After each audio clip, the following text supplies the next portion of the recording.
Boa tarde, então, a todos. Quero igualmente iniciar agradecendo enormemente o Newton pelo convite e, em nome dele, toda a equipe que foi primorosa nos contatos, na organização, nos e-mails. E dizer, então, que quando do convite, eu entro sempre num estado de euforia quando eu posso participar e ainda mais participar dessa forma, trazendo um pouco dos resultados do trabalho que eu tenho desenvolvido aí desde o momento em que eu conheci a professora Rosário e que a partir dela conheci de verdade Foucault, de verdade não sei se eu conheço, mas enfim, comecei a fazer as minhas leituras e como ela disse, ele passou a ser de fato para mim, nas minhas pesquisas, um projeto de vida. E eu sou muito feliz com esse projeto, porque ele me ajuda em projetos de pesquisa, sim, mas em projetos de felicidade, que é o que eu digo quando venho para esses eventos. Compartilhar uma mesa com a Clarice, com a Maíra e ter aqui tantos amigos nos reencontros e conhecendo novos. Eu brincava há pouco que eu sempre me inspirei muito na Rosário desde sempre, mas que ela sempre vai avançando esses limites e ela falando aqui sem os slides e tudo acontecendo tão tranquilamente e eu agora me vejo na mesma situação. Então eu peço um pouquinho então de... quer dizer, vou tentar articular o que eu preparei aqui, mesmo que não haja imagens, porque o trabalho é todo focado numa produção fotográfica. Então, o título que eu dei para essa participação, Discurso, Poder e Corpos Subjugados nas Salas de Parto. A pensar o tema do colóquio, eu fui afunilando cada vez mais, porque ao tempo que eu fiquei muito feliz com o convite, eu me coloquei o desafio. Dentro das pesquisas que eu desenvolvo, que foca precisamente a mulher, a história das mulheres e como que ela é subjetivada, uma série de questões que vão construir essa mulher em diversas materialidades, eu quis parar um pouquinho e pensar nesta mulher parturiente. E aí isso me leva automaticamente ao corpo que está para dar à luz, o corpo que dá à luz, e o espaço onde ele vai acontecer. E eu não por acaso cheguei a esse tema. E o primeiro slide então, que eu teria ali já é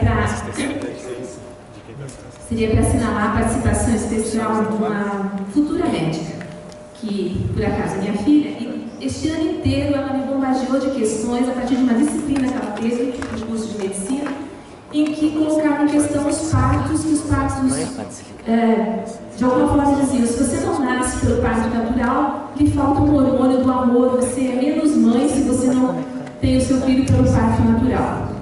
E a partir daí ela me colocou uma série de literaturas, me questionou, e quanto mais ela me questionava, mais eu lembrava dos textos do Foucault explicando o nascimento da clínica, o nascimento do hospital e o poder médico. Eu, para pensar nesse lugar, que parto do princípio que é heterotópico, sim, eu não vou ficar aqui, depois da Rosário, depois da Denise, tentando provar, porque a sala de parto é um espaço heterotópico, porque ali nós temos um lugar localizado, nós temos a função, nós temos um espaço de passagem, nós temos uma fugacidade. Quando você está numa sala de parto? Quanto tempo que você fica? Por que você entra numa sala de parto? Então, esta imagem, uma mulher em atitude de esconder o rosto com as mãos, mostrando uma tatuagem, que diz então, eu me senti invadida, tive meu órgão dilacerado e reconstruído mecanicamente. É uma imagem, na verdade, uma fotografia, que faz parte de um projeto denominado Retratos da Violência Obstétrica. E é desenvolvido por uma fotógrafa, Carla Reiter. E essas imagens que ela disponibilizou na internet foi assim, disseminada nas redes sociais em grande escala. Então, com a sua câmera, ela fotografou várias mulheres que, como essa da imagem, exibem na pele relatos de maus tratos que sofreram nas salas de parto de hospitais do Brasil. Ela diz que o principal objetivo desse projeto é romper o silêncio de ex-parturientes, chamando a atenção para um problema bastante sério no Brasil. Estima-se que uma em cada 4 mulheres que dão à luz sofrem algum tipo de violência obstétrica, como eles dizem. E essa violência, ela vai desde o procedimento desnecessário do médico, que faz uma episiotomia, que é um corte, né, no períneo para poder abrir o espaço para o neném passar. E também uma violência verbal, muito séria. Muitas mulheres relatam ter escutado coisas do tipo: não chora que no ano que vem você está aqui de novo. Na hora de fazer você não chorou, porque agora você está chorando. Se gritar eu paro e não vou mais te atender. Se gritar vai fazer mal para o neném e ele vai nascer surdo. As narrativas então escritas na pele dessas mulheres fotografadas funcionam como se os próprios corpos estivessem se escrevendo.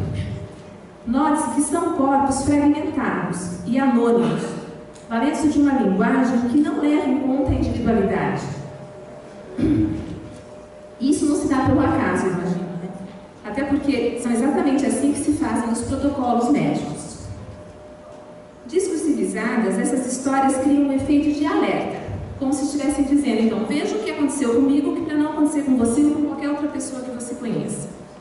Os corpos, que eram apenas corpos, e aí já não é pouca, mesmo assim não são poucas coisas, eles transformam-se em veículos simbólicos de informação, de denúncia e, de certa forma, em uma estratégia terapêutica. Minha ignorância em relação ao funcionamento de terapias para tratamento de traumas me impede de analisar ou mesmo opinar sobre a eficiência dessa estratégia. Contudo, esses panfletos corporais me instigam a pensar no funcionamento discursivo de todos esses denunciados, até porque, muito longe de ser fruto da intenção da fotógrafa ou das protagonistas em questão, esses dizeres e imagens só existem e significam porque há uma relação indissociável, e nós sabemos isso a partir de Foucault, entre a língua, o sujeito e a história. Naquilo que essas mulheres imprimem em seus corpos, há um atravessamento da anterioridade e da exterioridade, de discursos outros, assentados na memória e se movendo na história, especialmente, e aqui eu pontuo, na história das mulheres. Digo então, usando as próprias palavras do Foucault: ao ocorrer este momento do discurso, em sua erupção de acontecimento, nessa pontualidade em que aparece, nessa dispersão temporal em que lhe permite ser repetido, sabido, esquecido, transformado, apagado, estabelecem-se no jogo da sua instância as marcas de um corpo que concentrou durante muito tempo a inferioridade, a subordinação e a exclusão. Um corpo, na verdade, que foi alvo de inúmeras interpretações e representações. Esteve sempre regulado por normas e valores de ordem moral, ética, estética e científica. Portanto, esses enunciados não apontam para o acontecimento de um nascimento, de forma, não, pelo menos não só para isso. Muito menos para os não somente também para os maus tratos que elas relatam. Eles apontam especialmente para relações de saber e poder, instaurados na sala de parto. E a partir dessa relação de poder, então, que vem a pergunta que me move. Em que medida um dispositivo de poder pode ser produtor de certo número de enunciados, de discursos, e, por conseguinte, de todas as formas de representações que podem posteriormente daí decorrer? Responder a isso implica entender que a noção de violência, tal como analisada por Foucault, ela se dissolve, para que se possa fazer emergir a noção de microfísica do poder, aquela que diz respeito aos poderes imediatos, minúsculos, capilares, exercidos sobre o corpo, o comportamento, os gestos e o tempo dos indivíduos. E quando eu mobilizo, esses aportes e dou centralidade aos conceitos do Foucault, eu sempre gosto de pontuar que, pelo menos nas leituras até onde eu acompanho, ele que foi um pensador que tanto se preocupou com a vida dos homens infames, que se preocupou com aqueles que estavam à margem, com os anormais, como assinalou a Rosário, enfim, os monstros, e com as vidas anônimas de uma forma geral, que elas só se manifestam em choque com o poder. Ele não deu a menor atenção às mulheres. Quando ele trata das prisões, ele não olha para as encarceradas. Não há durante, e não sou eu só que estou dizendo isso, há muitas historiadoras que se pautam no Foucault, as mulheres não foram objeto das suas investigações, embora ele tenha assinalado no último volume da História da Sexualidade que ele publicaria um livro intitulado A Mulher, a Mãe e a Histérica. Mas ele não realizou isso, nós sabemos, em função da sua morte. Mas a mulher, ela aparece em algumas obras assim, a mãe do Pierre Rivière. Ela foi a culpada. Ela é quem vai desencadear toda a tragédia do parricida, que mata, né, a mãe, a irmã e o irmão. Ele diz, né, o Pierre, não é justo que eu deixe de ver uma mulher que perturba a tranquilidade e a felicidade do meu pai. Aliás, é tempo de construir um exemplo para derrubar a moral deste século, desta nação, que parece ter tanto gosto pela liberdade e pela glória, e ainda obedece às mulheres. Embora as mulheres estejam fora das preocupações do Foucault, um enorme número de pesquisas centrado nas condições de existência do feminino, mais de cunho teórico e político do que histórico, reivindicam seus aportes. E é com a centralidade em especial desses conceitos que eu quero voltar para o projeto Retratos da Violência Obstétrica e, diante deles, a gente se depara com alguns traços aí, então, fundamentais e fundantes daquela microfísica, e que vai instaurar um jogo entre o corpo da parturiente e o corpo do médico. Pode passar o próximo. Agora, também é importante dizer, embora o foco esteja no poder médio, esse poder não se exerce sozinho, né? O poder, segundo Foucault, e ele vai repetir isso em vários textos, ele se dá pela dispersão, pelas intermediações, pelas redes, pelos apoios recíprocos, diferenças de potencial, defasagens e resistências. Esse excerto de uma das parturientes, de uma parturiente, é acredito eu, exemplar para pensar essa relação. Então, em conversa com o médico, ela relata. Ele olhou para mim e disse, esse é o terceiro, mas vamos parar por aí, você já deu sua contribuição para a preservação da humanidade.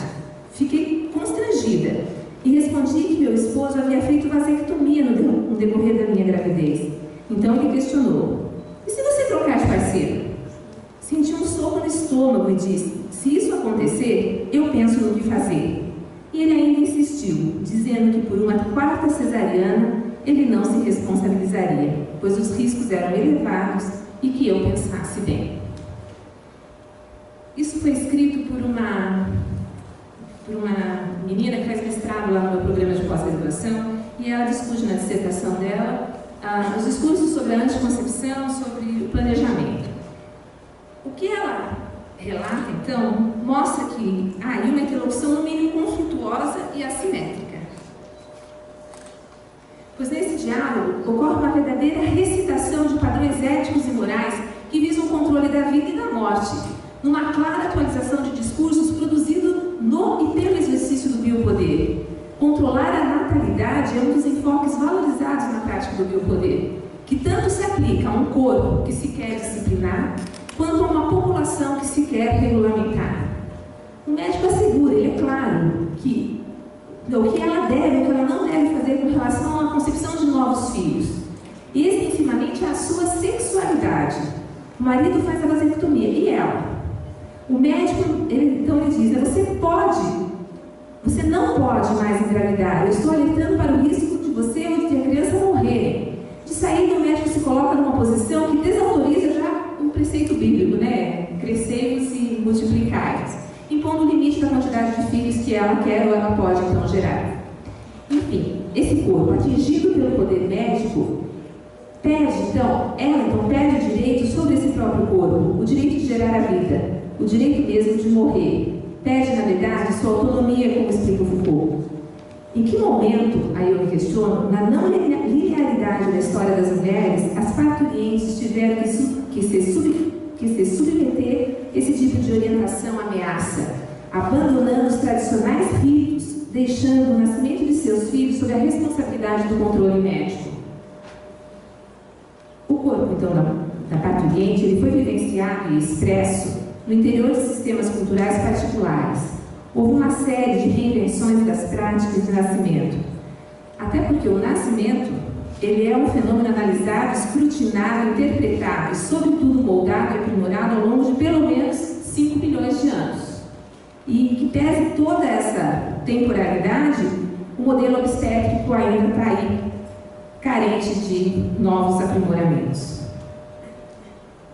E se a gente olhar para trás, então, o nascimento, ou a prática de nascimento, ela era uma coisa absolutamente natural e fisiológica. As mulheres, elas tinham essas crianças sem a ajuda de ninguém. A partir do momento em que elas foram necessitando da ajuda de alguém, é que surge a figura da parteira.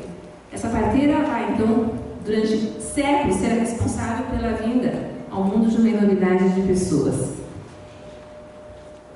Entretanto, quando desta prática, qualquer complicação no parto, não havia medicamentos, não havia assistência, não havia médico, o índice de morte era enorme. Então, a maternidade, ou a hora do parto, era um dos maiores provocadores de morte de mulheres e de bebês até a invenção da tecnologia médica. O saber médico, então, e a tecnologia da invenção do hospital passaram a salvar as vidas. Mas para isso transformaram o parto, que antes era privado, íntimo, exclusivamente feminino. O parto, tradicionalmente, era feito em mulheres, por mulheres, e só mulheres que podiam assistir. Os homens eram deixados completamente fora do acontecimento. Quando passa a ser alvo do olhar médico, obstetra, o parto é transferido para a grande medicina e assim devassa-se um ritual essencialmente de mulheres, promovendo outros cenários e, portanto, outros espaços. No caso desta, eu não acho certo, é aquele monte de estudante lá em volta de mim, todo mundo fazendo exame de toque vaginal, vinha um, vinha outro, era um monte de gente, que, em questão de 10 em 10 minutos, eles estavam fazendo, era rapaz, moça, tinha de tudo bem jovem, me senti mal, eu gritava muito, era muita gente, 20 pessoas mais ou menos numa sala, e eu sentada numa maca com as pernas abertas e com aquele pano por cima de mim.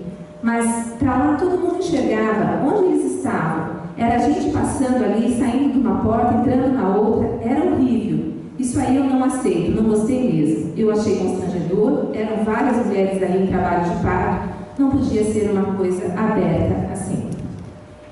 A transferência desse espaço domiciliar para o espaço do hospital transforma não só a prática, mas como os discursos. E aí, então, é que começam a ser pensadas essas novas espacialidades e me veio, então, né, a partir desses depoimentos, quando que surge o hospital? Por que essas mulheres passaram a ter um atendimento tal qual um doente? Porque elas entram no centro cirúrgico e é ali que elas vão ser atendidas. Eu não falo das maternidades específicas que hoje temos, nós vamos pensar num hospital que atende tudo, inclusive as partorias. Aí o Foucault explica sobre o nascimento do hospital, dizendo que antes do século XVIII, o hospital não era uma máquina de cura, era uma instituição de assistência aos pobres, notadamente marcada pela separação e pela exclusão. Sua função essencial era atender o pobre como pobre, porque ele tinha necessidade dessa assistência, e como doente, porque era portador de doenças e de possível contágio. Na verdade, o pobre era perigoso, então ele tinha que ser extraído do convívio com os outros, ser excluído, e era lá que ele ficava confinado até a sua morte, se de fato a doença levasse à morte. E aí o Foucault diz, por essas razões, o hospital deve estar presente tanto para recolhê-lo quanto para proteger os outros do perigo que ele encarna. O personagem ideal do hospital não é o doente, que é preciso curar, mas o pobre que está morrendo. É alguém que deve ser assistido material e espiritualmente.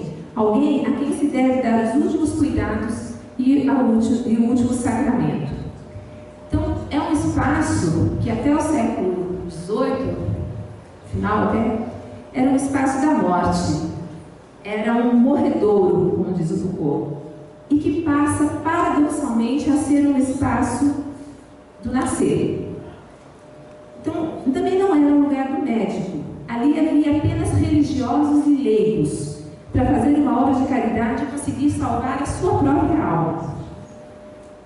A medicina transformou-se hospitalar devido à disciplinarização então, desses espaços e à transformação do saber e das práticas médicas.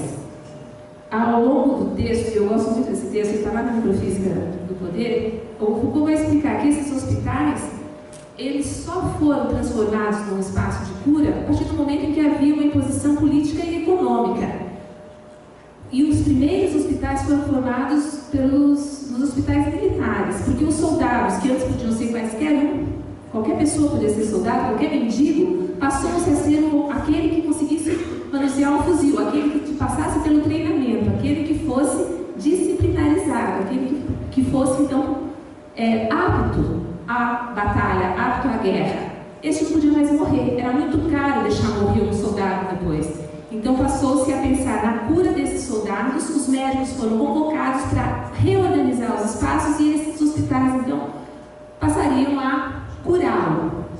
É o primeiro momento da construção de um hospital. E quando chega o século XIX, os médicos, eles não apenas vão reivindicar sua superioridade em relação a quaisquer doenças, eles vão também se voltar contra o ofício feminino de partejar, desencadeando, face às parteiras, grandes conflitos de saberes e de poderes. O olhar médico, diferente do olhar dos leigos, é o único capaz de trazer à luz o mal. Isso ele explica lá no Nascimento da Clínica.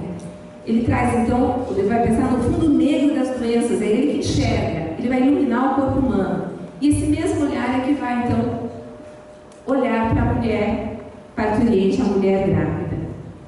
Entre a doença e a gravidez fica um limiar muito tênue nessa transformação. Então esse olhar se voltou para as mulheres grávidas porque sobre elas também incidia uma tecnologia disciplinar, pois elas precisavam parar de morrer para poderem gerar e criar seus filhos. O parto hospitalar então surgiu em meio a relações de poder múltiplas, que constituíram os modelos de subjetivação, na verdade, do sujeito mãe. Mais precisamente, ele surge em um momento sócio-histórico marcado pela emergência de uma política que passou a ver a função materna como um pilar da sociedade e da força dos Estados. Enfim, o parto medicinizou-se, masculinizou-se e hospitalizou-se. A mulher deixou de ser a protagonista do nascimento. Seu corpo, diante da medicina científica, transformou-se em uma coisa aberta, assim, em que todo mundo enxerga e que todo mundo faz toque, como relatou outra parturiente. E nos desmembramentos dessas transformações são observadas as outras fotos do projeto. O rolê, né, todas essas tatuagens, elas estão disponíveis na internet, é muito fácil de localizá-las. Esta ela vai pontuar uma agressão muito forte a partir da episiotomia. É considerada violência quando ela é indiscriminada. E relata-se que de 80% a 90% no Brasil as mulheres se submetem a esta prática. E, na verdade, assim, a transferência do parto, né, para um hospital levou junto dois procedimentos fortes. Este da episiotomia e a posição vertical para o nascimento. Só um jeito de fazer nascer é estar deitada, muitas delas com a mão, né, amarradas, assim, imobilizadas, e não mais parto, sentada, enfim. A outra agressão diz respeito à privação de um acompanhante no quarto. Aí então diz que o pai não pode entrar. E há uma lei que garante isso. Toda mulher que, ao entrar no Sistema Único de Saúde, ela pode ser acompanhada por quem ela quiser. Mas a lei não inibe a prática. No conjunto dessas violências ou desses corpos que estão subjugados, me parece que tem um atravessamento, pensando discursivamente, em um lugar de memória muito forte para ser recuperado nessas análises, que é a maldição bíblica, parece. Que lá na Bíblia, né, Deus teria dito a Eva, após ela ter induzido Adão ao pecado, e que levou ambos, e todos nós, né, à queda e à expulsão do paraíso. Ele disse, né, tu darás à luz na dor. Ou seja, as mulheres teriam sido punidas pelo seu próprio corpo, um corpo instável, cíclico, cheio de humores, incontrolável e ameaçador. Foi assim que a dor e o sofrimento passou a ser uma forma de patrimônio da mulher. Essa maldição bíblica foi fatal, pois o sofrimento tornou-se algo inevitável e constitutivo da identidade do feminino, principalmente para os médicos imbuídos, e não são poucos, médicos, enfermeiras e assistentes, dos ideais então do Gênesis. Sentir dor, sofrer porque privada de água, por exemplo, como uma relata, sem poder contar com um acompanhante, sem medicamentos, para citar então apenas algumas, parece ser formas de pagar e de se redimir do pecado original. Por fim, esses corpos subjugados, expostos em uma espécie de panfleto de pele e carne, trazem as marcas históricas que normatizaram, julgaram, discriminaram, orientaram, classificaram, obrigaram, coagiram e, sobretudo, violentaram a mulher quando está em trabalho de parto no hospital ou clínica. No espaço heterotópico de uma sala de parto, ao tempo em que se conjugam os três maiores temores da humanidade, a vida, a morte e a sexualidade, instala-se um corpo anônimo, silencioso, que somente se manifesta quando em choque com o poder. E ao se manifestar, coloca-nos diante de enunciados nada nítidos, nada transparentes, tampouco fáceis de serem contornados. E esses enunciados, eles vão gerar novos enunciados e novos discursos, que são os discursos que estão propagando aí o parto humanizado.